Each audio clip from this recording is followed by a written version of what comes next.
15th December, Memoria of Saint Maria Crocifissa di Rosa.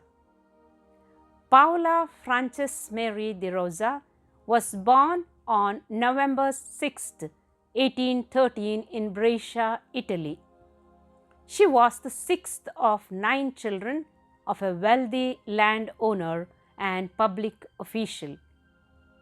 After her mother's death, she was educated by the Visitation nuns. She left school at the age of 17 to manage her widowed father's household, thus developing a skill for organization. With her father's home as her base and inspired by her father's active Catholicism, she put her hand to a wide variety of charitable works. Mary was not interested in marriage since she was attracted to the convent. She took care of the spiritual needs of young girls working in her father's mills, and she volunteered to work in the Brescia hospital during the 1836 cholera epidemic.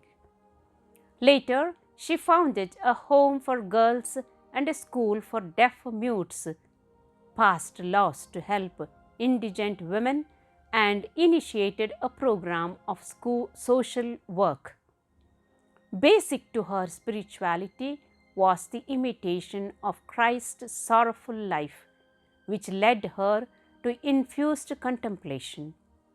In her love for the crucified Christ, Frances de Rosa saw her mission in the suffering members of his mystical body. In 1840, her spiritual director made her superior of a group of religious who cared for the sick.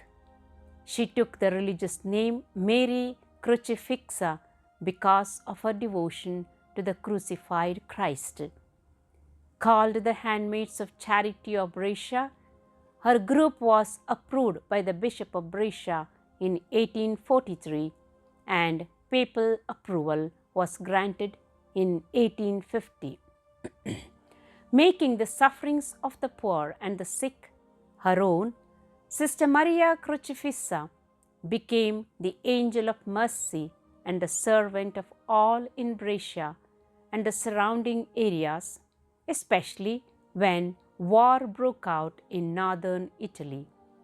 Her sisters went out to nurse the wounded and dying on the battlefield. Mary died at Brescia in 1855. Crowds flocked to her funeral as she was laid to rest in the chapel of the Mother House. For decades after her death, she was fondly remembered by those who knew her as a friend to all, ever ready to succor the sick and the dying and to comfort those in trouble. She was beatified in 1940 and was canonized by Pope Pius XII in 1954.